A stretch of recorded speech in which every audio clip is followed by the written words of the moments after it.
Tisha, are you for real? Like, you're seriously about to keep this up? Like, run the clip.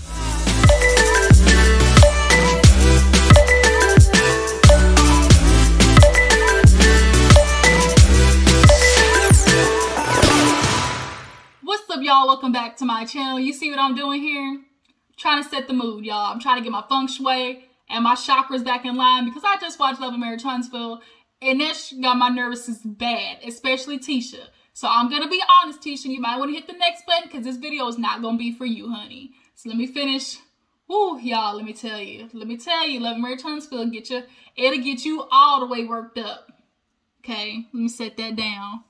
Woo. Y'all, how do you feel about Love and Marriage Huntsville? This is crazy. I mean, Tisha and Wanda are literally like the duo from hell.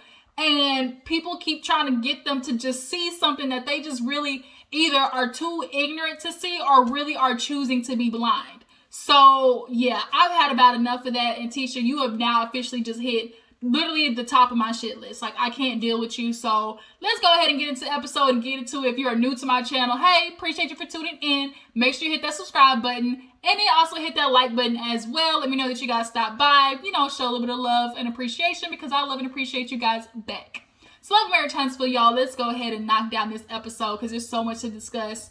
So we actually open up with Maurice going to see Marceau, or Solo as he calls him sometime. Marceau is in there walking around like he 80 years old because he had that car accident. Luckily, everything's good. He's a little sore. He said his tummy hurt. And Maurice is like, no, your heart just hurt because Tisha was gone. She was at school or doing something or whatever. So he did kind of feel like, dang, like my wife wasn't here to nurse me back to health. I had to do it all on my own. Yeah, sometimes you got to do it like that, Marceau.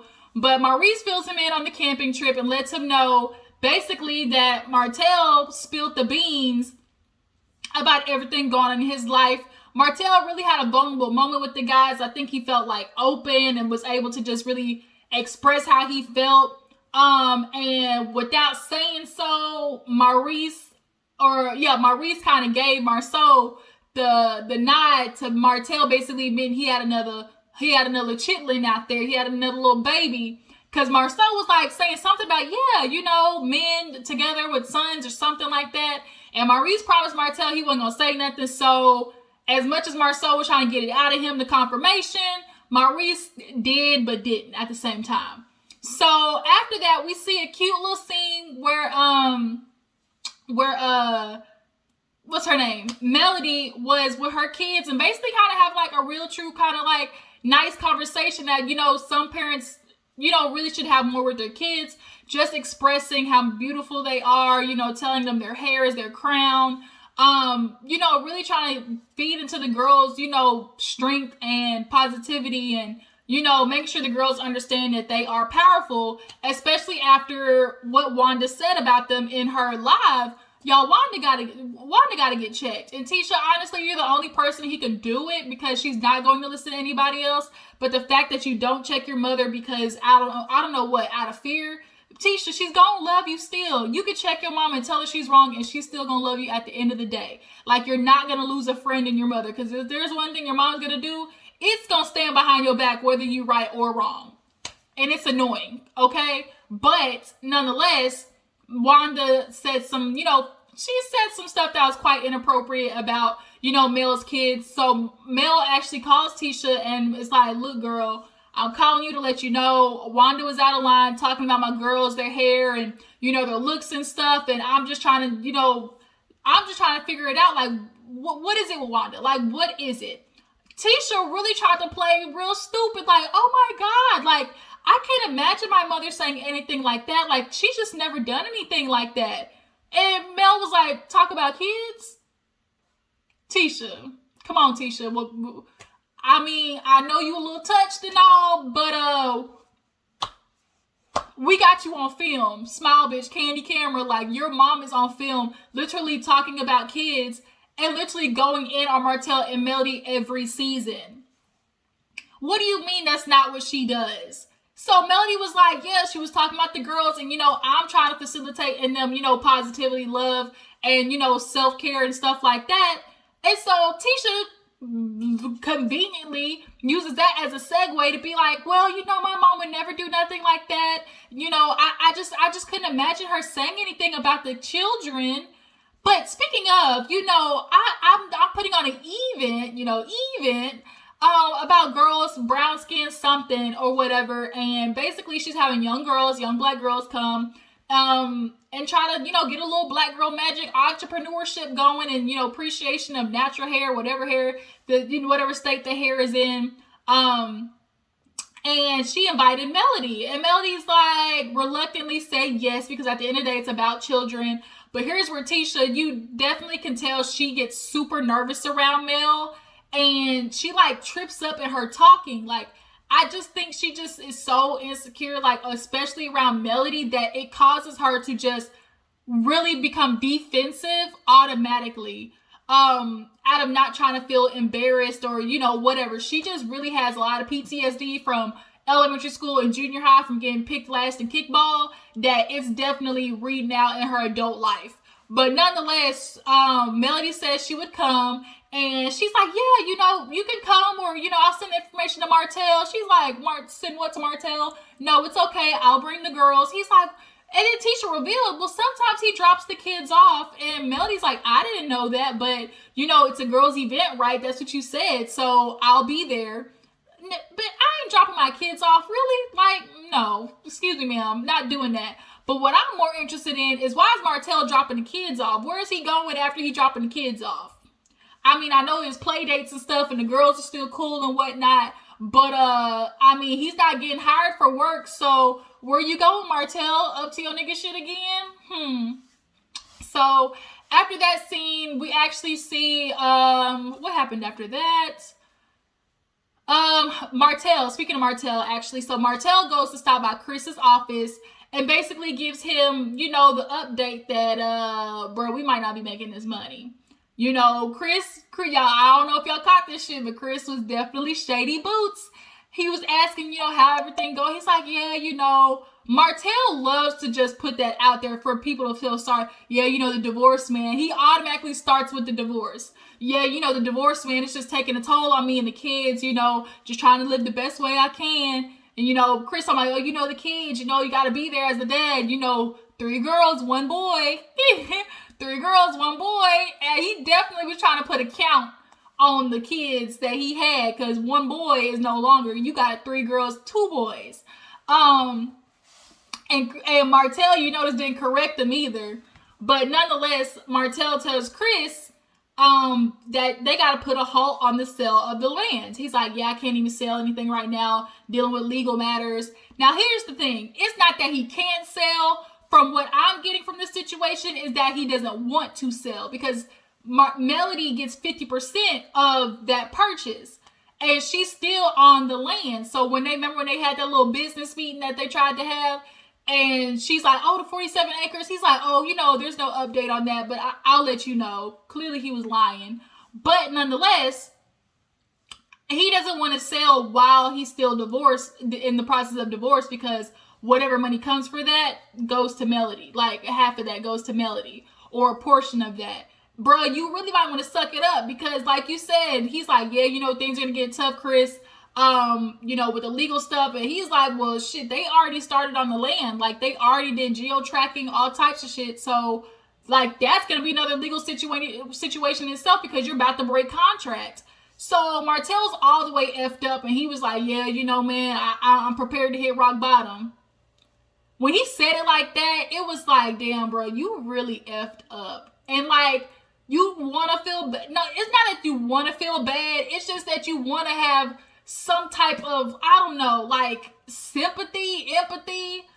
Because there's like these little bleak moments where Martell, you can tell, where you can just see that Martell is really thinking about, oh shit, bro, like I really effed the thing up. Like, I really went down through there. And he was thinking about it when thinking about that money, because he was like, yeah, that $250,000, like, it's not gonna come anymore. So I'm prepared to hit rock bottom. And bitch, rock bottom, boy, not only are you what type of rock bottom Martell is at? Real SpongeBob watchers. Y'all remember that little land where the bus took SpongeBob all the way down to the bottom?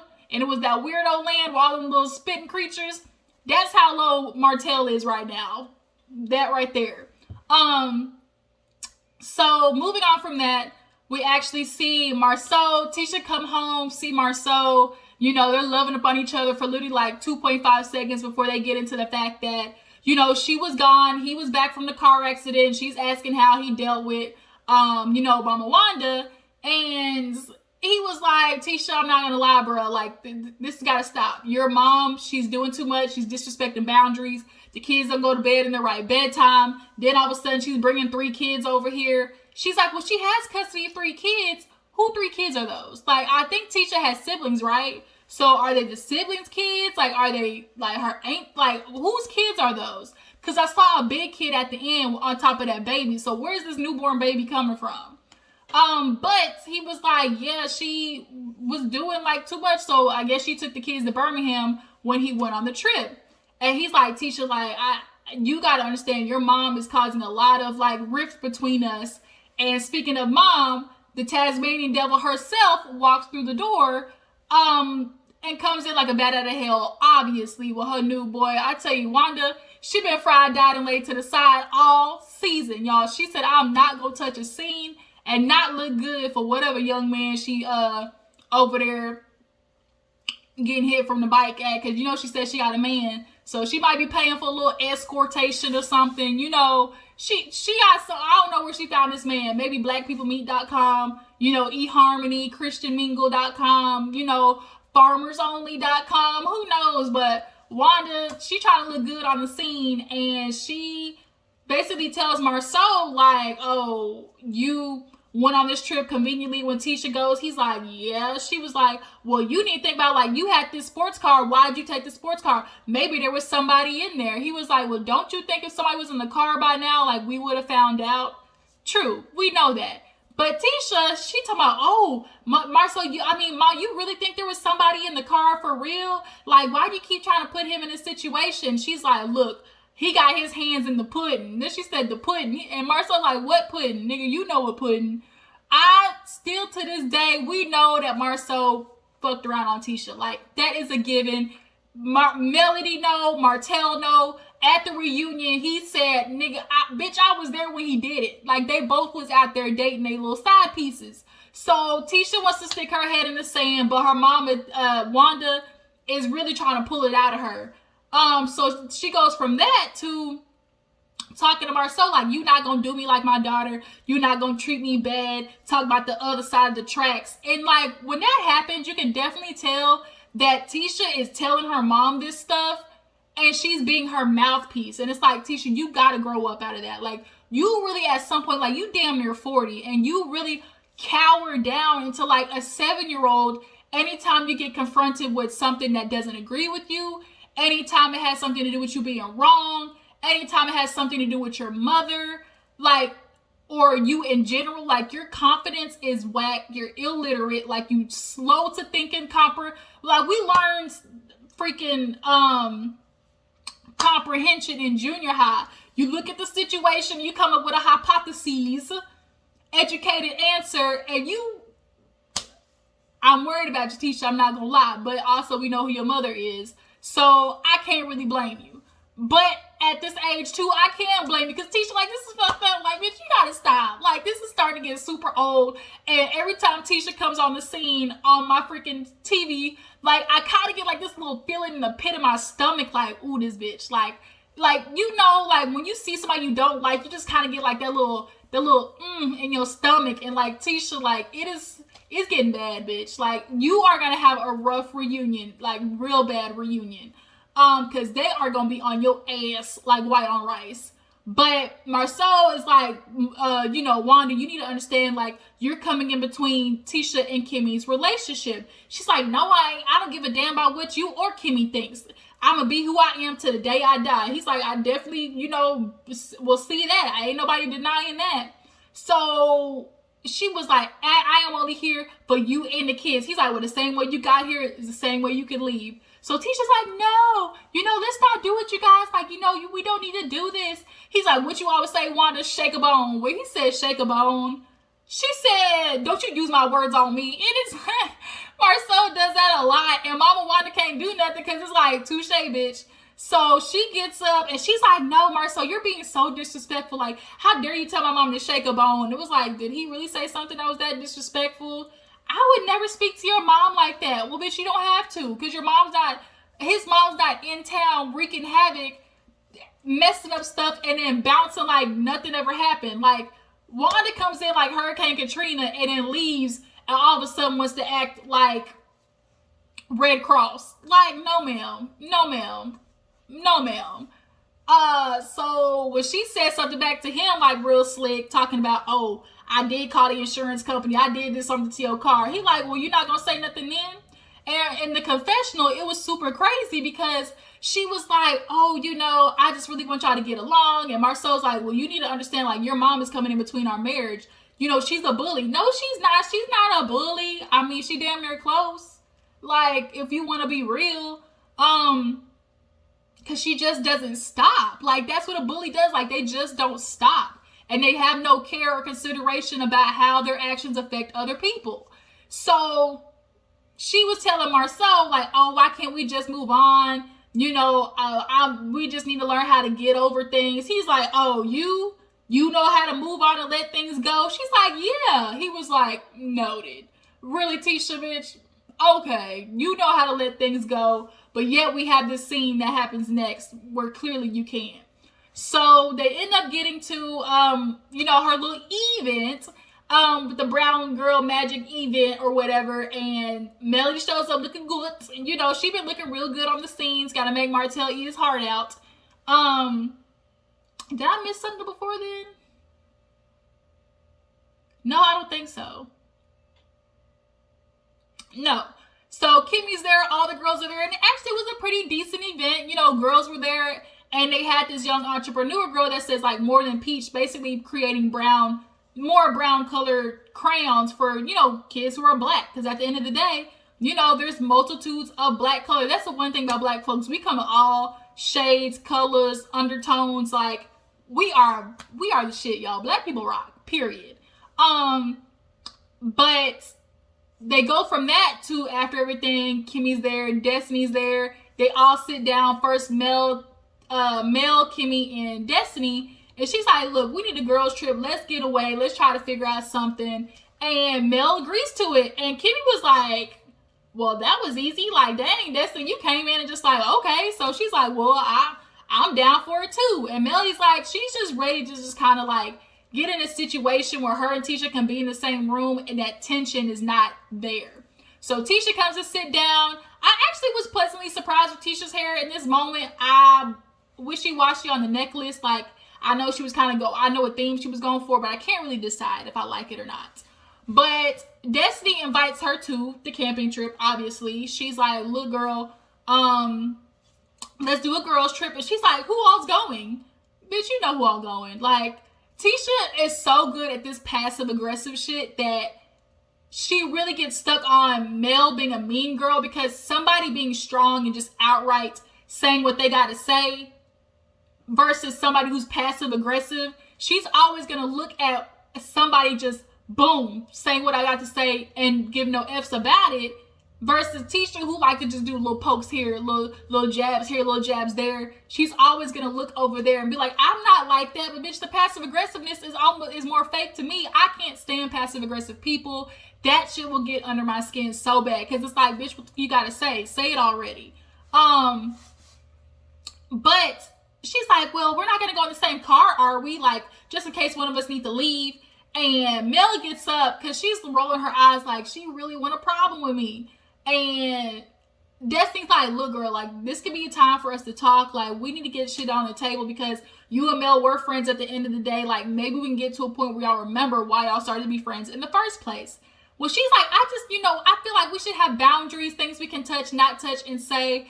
Like, teacher, you really trying to control what people say and how the trip is going to go as far as what people bring up, because I think she really has a fear that when they get there, Kimmy, she's like, why would I go? Because Mel's a mean girl, and Kimmy, she hasn't been supporting me. Like, Tisha, I really need you to get over this shit that Kimmy is not supporting you because she doesn't follow your bullshit. Like, your mom is enabling you to do horrible behavior.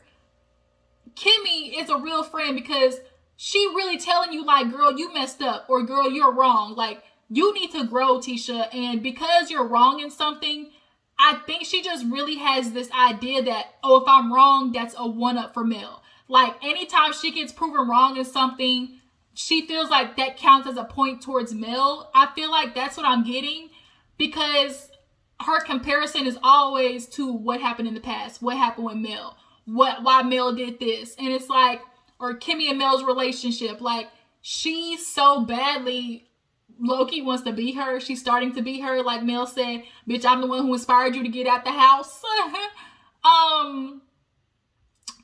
She just is super insecure. Like, that's the only word I can think of. Like, she gets in a room of strong women and she just turtle shells it. Like, I don't know how else to explain it. And it just comes off so bad because as a defense mechanism to that, she does the passive aggressive bullshit. She does the, poking and making the little comments. And just because you feel like it's not outright aggressive, you feel like, oh, I'm not doing anything. And it's like, Tisha, girl, like, you play a very good part in this as well. And I'm just hoping and praying on the trip that Kimmy really pull Tisha aside and says, look, you did some shit. Mel, you did some stuff. You own your part, but Tisha keeps, well, Mel did this first, or Mel did a lot of stuff, but a lot of it was in reaction to what you did, Tisha, because it all started at that coffee shop, remember? And you talking about, oh, well, he bought his girlfriend a BMW, and Mel talking about, well, I got receipts of Marceau. Like, y'all both were trading slugs, okay? Period. So Mel comes back, pulls Tisha to the side, and was like, girl, like, we gotta stop this. Like, when is enough? Because 2020, COVID, like, we got to grow out of this. I just want to be able to be cool with you and not have no negative energy. And of course, Tisha's like, yeah, we can do that. And because Mel's like, look, I'm getting some negative vibes from you when Destiny brought up the trip. And I just don't understand, like, why you keep coming for me. She's like, me coming for you? Like, I wasn't being negative. I don't think I came off that way. She's like, well, you did. She's like, well, I didn't mean to. But, I definitely wasn't being negative. And it's like, but bitch, you were. Like, the first things you said were, well, who's coming? And can I have a car, like, to leave on my own? Like, you definitely were already setting up the trip to be some bull. Like, Tisha, you always set stuff up for you to be the victim. And it's getting old. Like, it is getting so hard to watch Tisha and keep my nerves under check. But Destiny comes over, sees that they kind of had like a slight kumbaya. And Kimmy's like, well, we're going on a trip in my favorite rocket ship, moving through the time, little Einstein. I don't know why that came in my head. Oh Lord, I got issues. Ooh, y'all, I'm hungry. I think my blood sugar dropping, so I'm just going haywire. Let me go ahead and end this episode review. So after that, what happened after that? Did anything else happen in this episode? We talked about Wanda, the girls at the brunch, Marcel. Yeah, okay. So we at the end of the episode, and Martell goes to see his mom. Y'all, this part is where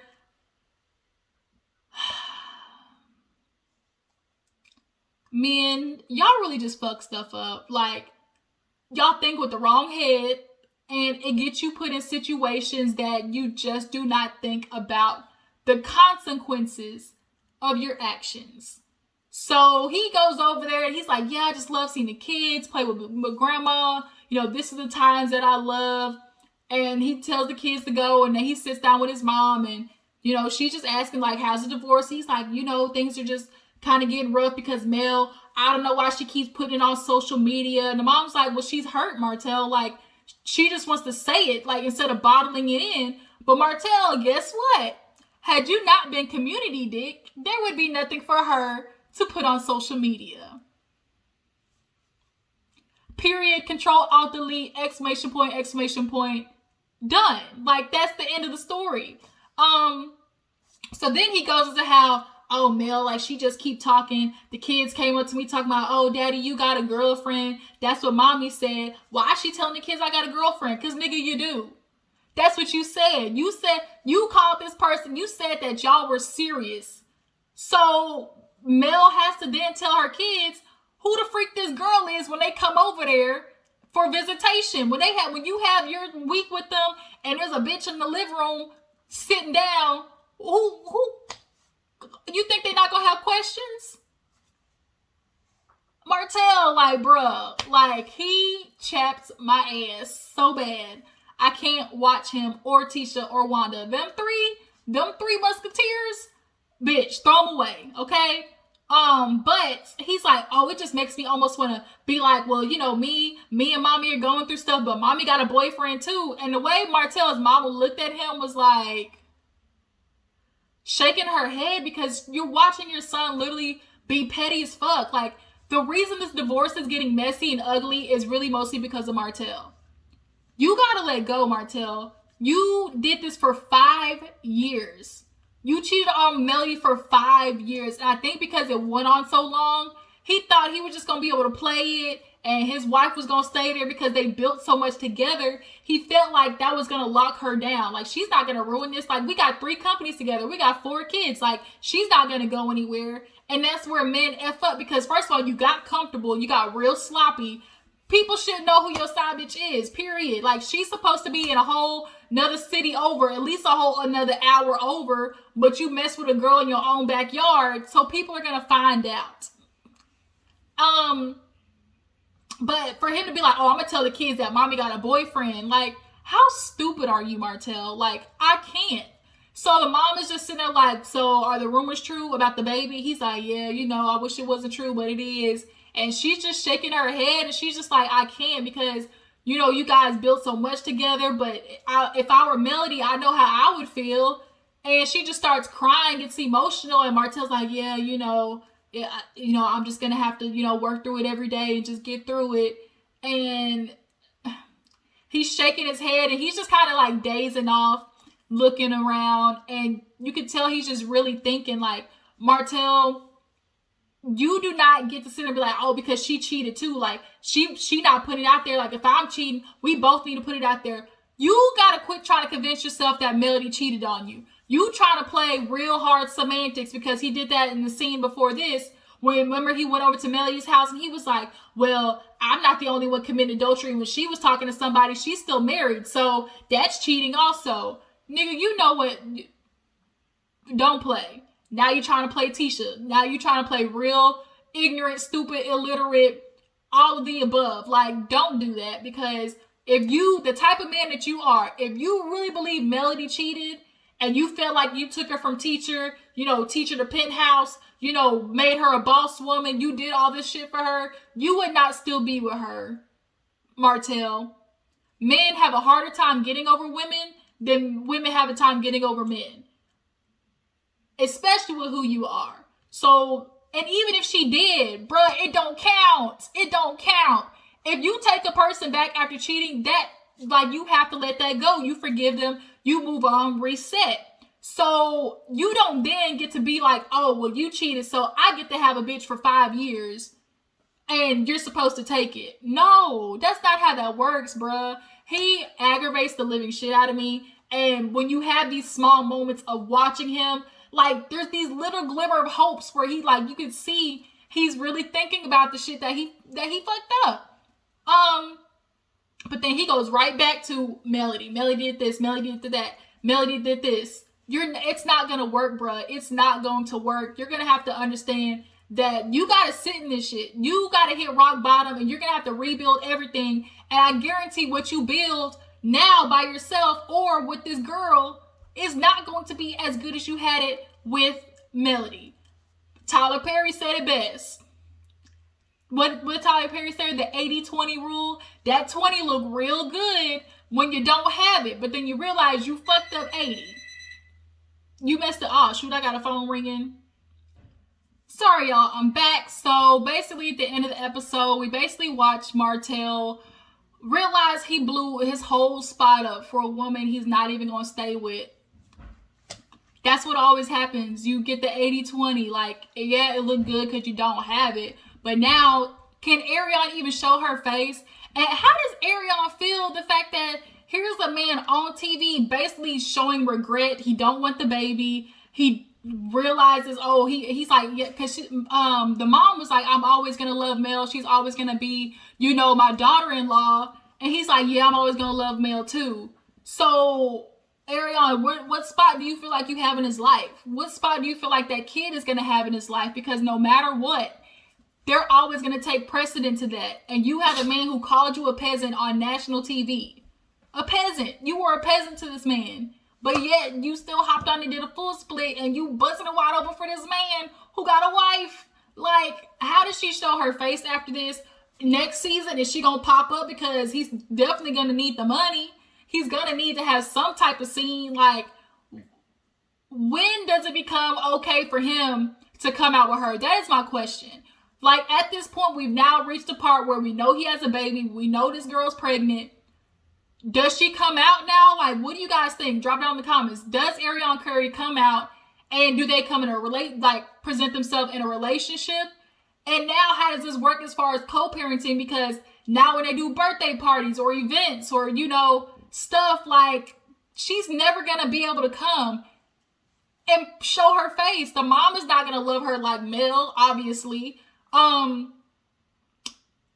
Y'all, this is messed up. Like, this shit is bad. And Martell, like, because it's so often that happens, like, the divorce, like, because the kids are so young, will it affect them? Yes, but not as if, like, the kids were super older. Because when you're older and you get to watch, like, and you have actual comprehension of what's happening, trust me, through experience, it is so much, like, more harder and affects them more. But the kids being younger, the only thing they're going to know is what the parents tell them. So Martell, like the mom said, don't do no stupid shit that's going to have your kids resenting you, because they're already going to feel some type of way when they grow up and learn what you did to their mom. They're already going to look at you and be like, damn, daddy, like, really? Like, that's what you did for 5 years? Like, Martell, you don't get no pass. Like, even if Melody went out and had whatever one night stand, she came home and y'all fixed it. You said you wanted to fix it, right? So you don't get to be like, well, I cheated, so I get a pass. No, you continually did it. You created a whole relationship and second life with a woman. Like a whole nother world across the train tracks. Nigga, you gets no pass. Like, period. I'm super ready for this reunion. I'm ready for the season to be over, because watching them break this down, especially Tisha and Wanda, because this shit is getting old, the duo from hell, like, that needs to, like, we need to figure that out. And Tisha, you really might want to stay off social media, because they are wringing your ass dry, because this is getting exhausting, watching you play denial, stupid. I mean, you're not playing, you might really be it, but it's starting to get old. Nobody wants to be friends with you anymore. You can't sit with us, okay? You want to call Melody a mean girl, but honestly, you just look at her in admiration, and one of these days, you're gonna be her. Unfortunately, we'll give it 2 seasons till Marceau, his little side chick decides she want to pop out for a couple of coins. And what's gonna happen? Honestly, instead of being mad at Melody, you really need to start listening to what she's saying, so you can be up on game how you get up at this situation with Marceau. That's what you really should be doing. But you don't think, you can't really stretch your brain further than it can reach, Tisha. It's just so unfortunate. Maybe try remedial classes. I don't know. But yeah, that was Love and Marriage Huntsville. We got another pretty good episode. But yeah, men, start thinking about how your family's gonna get affected before you decide you want to jump off and have a side bitch on the other side of town. The other side of town. Like, do shit like this 5 years, bro, Martell. Five, and a whole nother baby. Had this been Melody, you think Martell wouldn't blast her ass on social media? You think he wouldn't put her out there like that? Bruh, so fast, quick, in a hurry. Oh, women, you ain't treating your man right. Look, I got a wife who out there having a baby by another nigga. Like, bruh, I can see it right now. Martell, you get off my screen immediately, expeditiously. Let me go. Time for me to have lunch. I don't know what I'm going to eat, but all I know is I'm hungry. But I really appreciate you guys for tuning in. Drop down in the comments. Tell me, is it now time for Ariana Curry and Martell to step out as a unit? Can she get invited to the functions? Do you feel like Tisha is ever going to let this drama go with Melody? And do you think Kimmy would be able to maintain a friendship with Tisha if Wanda is in the picture? Drop down in the comments. Let me know. Y'all know what to do. Tag, post, share, everything. Like, subscribe. I'll catch you guys later. Deuces.